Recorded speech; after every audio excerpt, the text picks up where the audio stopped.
রমজানের পরে ইবাদতের সবচেয়ে বড় বৃহত্তম ইবাদতের মৌসুম হলো কোনটা?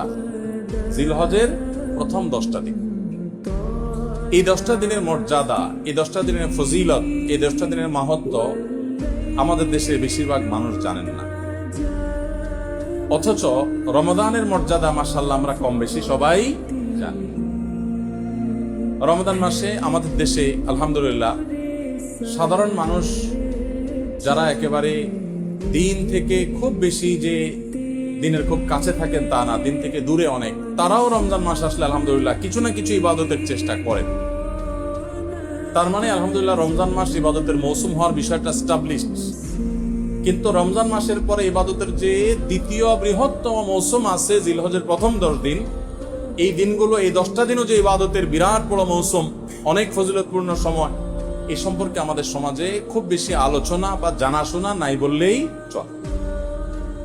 জিলহজের প্রথম 10 দিন আসলে আমাদের সমাজে একটা চিত্র আমাদের চোখের সামনে ভেসে ওঠে। রমজানের কথা চিন্তা করলে আমরা তারাবির কথা মনে করি, কোরআন তেলাওয়াতের কথা মনে করি, রোজা রাখার কথা মনে করি, ইফতার করার কথা মনে করি, সাহরি করার কথা মনে করি। আলহামদুলিল্লাহ অনেক ইবাদতের চিত্র আমাদের সামনে রমজানের কথা চিন্তা করলে ভেসে ওঠে। কিন্তু জিলহজের কথা চিন্তা করলে আমাদের স্মৃতিতে ভেসে ওঠে শুধু একটা চিত্র। জিলহজের প্রথম দশকের একটা চিত্রই আমাদের স্মৃতিতে ভেসে ওঠে। সেটা কোনটা? গরু আর ছাগল। জিলহজের প্রথম দশকের একটা স্মৃতি আমরা জানি, সেটা কি? গরু আর ছাগল।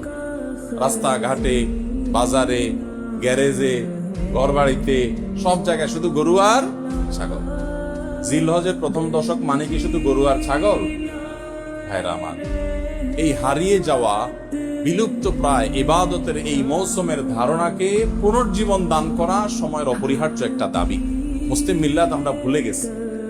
এই জন্য আজকে আমরা যে কথাগুলো বলবো, আল্লাহর ওয়াস্তে সবাই পাক্কা নিয়ত করে নেই, এই কথাগুলো অনুযায়ী আমি নিজে তো আমল করবো ইনশাআল্লাহ। আমি বাইরে গিয়ে আমার পরিবারে, আমার পরিচিত লোকদের মধ্যে আরো কয়েকজন মানুষকে আমি সচেতন করবো ইনশাআল্লাহ। তাহলে একটি আমল হারিয়ে যাচ্ছে, হারিয়ে গেছে প্রায়, এরকম একটা আমলকে পুনর্জীবন দান করা, এটা অনেক বড় ফজিলতপূর্ণ আমল। আপনারা জানেন নবী করিম সাল্লাল্লাহু আলাইহি ওয়াসাল্লামের একটা হাদিস রয়েছে, মান আহিয়া সুন্নাতাম মিন সুন্নতি, যে ব্যক্তি আমার সুন্নতের কোন একটা সুন্নতকে জিন্দা করবে, কোন একটা ভালো কাজ যে ব্যক্তি শুরু করবে, মান সান্না সুন্নাতান হাসানাতান ফালাহু আজরুহা ওয়া আজরু মান আমিলা বিহা, তাহলে এই ব্যক্তি সেই প্রচলন দিয়ে যত মানুষ তার এই প্রচলন থেকে আমল করবে, আল্লাহ তাআলা তাদের সবার সমপরিমাণ সওয়াব তাকে দান করবেন। এজন্য আমরা এই মুর্দা সুন্নাত, হারিয়ে যাওয়া আমলকে পুনরায় জিন্দা করতে প্রস্তুত আছি তো ইনশাআল্লাহ। তাহলে আজকে আমরা যারা এই কথাগুলো শুনবো তারা শুধুমাত্র আমলের নিয়ত না, আমল তো বটেই, আমরা দাওয়াতের নিয়তে শুনবো, ঠিক আছে তো ইনশাআল্লাহ।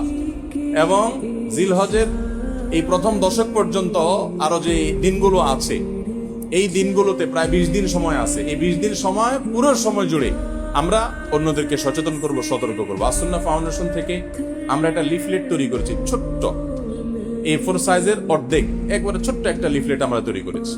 এই লিফলেটটা ইনশাআল্লাহ আগামীকালকে ছাপায় চলে আসবে। ইমাম সাহেবরা যে যত কপি ইচ্ছা সংগ্রহ করতে পারবেন।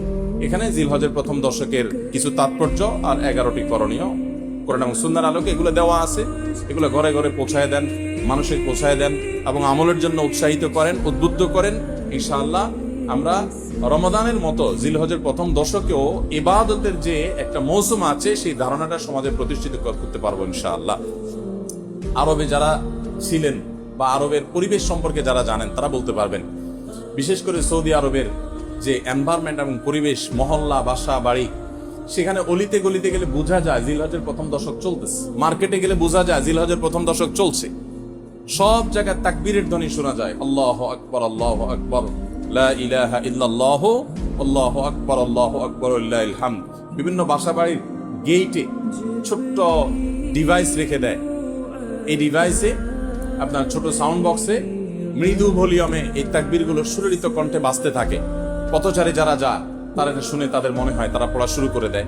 দোকানে যাবেন আপনি, মার্কেটে, শপিং মলে যাবেন, ছোট্ট করে আপনার হালকা ভলিউম দিয়ে এই তাকবীরগুলো বাজাইতে থাকে। সেগুলো দেখে সবাই স্মরণ হয়, সবাই পড়তে থাকে। এভাবে গোটা সমাজে বোঝা যায় যে একটা ইবাদতের মৌসুম চলছে। কিন্তু আমাদের সমাজে যে গরু আর ছাগল ছাড়া আর কিচ্ছু দেখা যায় না। তো এই সুন্নাতটাকে আমরা জিন্দা করবো তো ইনশাআল্লাহ। ইসলামের এই ইবাদতগুলো, এগুলো যখন আমরা সমাজে জিন্দা করব, এগুলো যখন প্রচলিত হবে, ইনশাআল্লাহ দিন বিমুখ মানুষগুলো দিনদার হওয়ার জন্য এটা একটা বড় সহায়ক ভূমিকা পালন করবে। রমজানে আমরা ইবাদতের যে চার্জ করেছি ইবাদতের মাধ্যমে, এটা দীর্ঘ 2 মাস পর কিছুটা হলেও দুর্বল হয়ে গেছে, চার্জটা কমে গেছে। আবার জিলহজের প্রথম 10 দিন যখন ভালো করে রিচার্জ করব, আবার কিছুদিন ইনশাআল্লাহ চলতে পারবো আল্লাহ চায়। তো আল্লাহ আমাদেরকে সবাইকে আমলের তৌফিক দান করুন।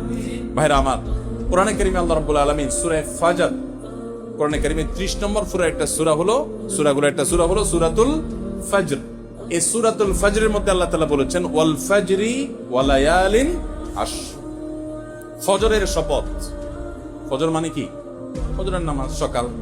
ফজরের শপথ, ওয়া লায়ালিন আশর, এবং 10টি রাতের শপথ। এই 10টি রাতের শপথ যে আল্লাহ তাআলা করলেন, আল্লাহ সুবহানাহু ওয়া তাআলা কোন বস্তুর নামে শপথ করার মানে হলো ওই বস্তুটা আল্লাহ তাআলার কাছে বিরাট বড় মর্যাদাবান। আল্লাহর সৃষ্টির মধ্যে যে সমস্ত সৃষ্টির নামে আল্লাহ শপথ করেছেন, এই সৃষ্টিগুলোর মাহাত্ম্য এবং শ্রেষ্ঠত্ব মর্যাদা বোঝানোর জন্য আল্লাহ তাআলা ওই বস্তুগুলোর নামে কি করেন? শপথ করেন। যদিও আল্লাহ ছাড়া কোনো মানুষের জন্য, বান্দার জন্য জায়েজ নাই আল্লাহ ছাড়া আর কারোর নামে কি করা? শপথ করা। নবী করিম সাল্লাল্লাহু আলাইহি ওয়াসাল্লাম বলেছেন, মান আরাদা আন ইয়াহলিফা ফালইয়াহলিফ বিল্লাহি আও লিয়াসমুত। কেউ যদি শপথ করতে চায় সে আল্লাহর নামে করবে, আর নাহলে চুপ থাকবে। মায়ের কিরা, বাপের কিরা, অমুকের কিরা, তমুকের কিরা, মাথা সুইয়া, পাও সুইয়া, স্টিয়ারিং হুইল সুইয়া, ক্যাশ বাক্স সুইয়া, এই সমস্ত কোনো ছুঁয়াছুঁয়ি করে এবং আল্লাহ ছাড়া আর কারোর নামে শপথ করা জায়েজ নাই। এটা নূহুম মিনাশ শিরক, শিরকের একটা প্রকার। আল্লাহ ছাড়া কারুল্লাহ নামে কি করা? শপথ করা। তো আল্লাহ সুবহানাহু ওয়া তাআলা শপথ করেন তার সৃষ্টির নামে, কেন? শুধুমাত্র ওই সৃষ্টির মাহাত্ম্য মর্যাদা বোঝাবার জন্য, অথবা শপথ করে যে কথাটা আল্লাহ তাআলা বোঝাতে চান, বলতে চান, সেই কথাটার আজমত, তার বড়ত্ব বোঝাবার জন্য, যে এই কথাটা এত গুরুত্বপূর্ণ কথা, তোমরা বললে সেটাকে শপথ করে বলা লাগতো, এটা বোঝাবার জন্য আল্লাহ শপথ করে। তো এই যে ওয়াল ফাজরি ওয়া লায়ালিন আশর, এই 2 আয়াতে আল্লাহ তাআলা শপথ করলেন। এরপরে 3 নম্বর আয়াতে বলছেন ওয়াল ওয়াশফাই ওয়াল ওয়াতরি, এবং জোড় এবং বেজোড়। এই 10টি রাতের মধ্যে আবার জোড় এবং বেজোড়, অর্থাৎ সবগুলো রাতের শপথ। বিশ্ববিখ্যাত তাফসিরের কিতাব তাফসির ইবনে কাসিরের মধ্যে ইবনে আব্বাস রাদিয়াল্লাহু তাআলা আনহুর বরাতে, আরো অন্যান্য মুফাসসিরিনদের বরাতে উল্লেখ করা হয়েছে, এখানে 10টি রাত বলতে বোঝানো হয়েছে জিলহজের প্রথম 10টা রাতকে, জিলহজ মাসের প্রথম 10টা রাতকে। এবং এই 10টা রাতের যে জোড় বেজোড় সবগুলোই যে ফজিলতপূর্ণ, এটা বোঝাবার জন্য আল্লাহ তাআলা আরেকটা আয়াত ব্যবহার করেছেন, ওয়াশফাই ওয়াল ওয়াতর, জোড় এবং বেজোড় সবগুলো রাতের শপথ। তাহলে এখান থেকে জিলহজের প্রথম দশকের মর্যাদা বুঝে আসে কি আসে না? সহিহ বুখারীর একটা হাদিস রয়েছে, নবী করিম সাল্লাল্লাহু আলাইহি ওয়াসাল্লাম বলেছেন, মা মিন আইয়ামিন আল আমালুস সালিহু ফীহিন্না আহাব্বু ইলাল্লাহ মিন হাযিহিল আইয়াম, ইয়ানি আইয়ামাল আশর।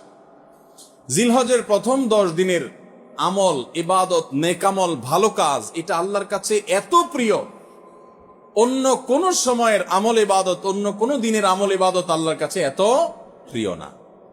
বান্দা এই 10 দিনে নেকামল করলে আল্লাহ তাআলা যত খুশি হন, অন্য কোন সময়ের নেকামলে আল্লাহ তাআলা এত সন্তুষ্ট হন।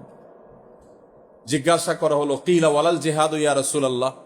সাহাবীরা প্রশ্ন করলেন, হে আল্লাহর রাসূল, অন্য সময় আল্লাহর রাহে যদি কেউ জিহাদে যায়, অন্য সময় যদি জিহাদে রত হয়, তাহলে সেই আমলটার মর্যাদাও কি এই দশকের সাধারণ নেকামলের চাইতে উত্তম না? ওটা তো জিহাদ, জীবন বাজি রাখা। এই সময়ের সাধারণ নেকামলের চাইতে অন্য সময়ের জিহাদটাও কি উত্তম না?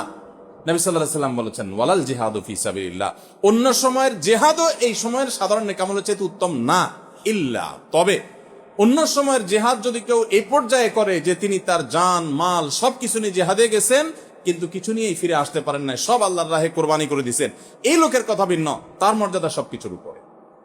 তাহলে এই দশকের নেকামল, এই দশকের ইবাদত বন্দেগীর মর্যাদা এত বেশি ভাইরা আমার, যে আল্লাহ রাব্বুল আলামিনের কাছে বছরের অন্য কোন সময়ের কোন আমল, এমনকি জিহাদও, সাধারণ জিহাদও এই দশকের নেকামলের চাইতে বেশি প্রিয় না। এই হাদিস থেকে, বুখারীর এই হাদিস থেকে আমরা কি বুঝলাম? যে এই দশক আল্লাহ সুবহানাহু ওয়া তাআলার কাছে ইবাদতের দশক, নেকামলের দশক, মর্যাদার দশক, ফজিলতের দশক। আল্লাহ রাব্বুল আলামিন এই দশকের কদর করার তৌফিক আমাদের সবাইকে দান করুন।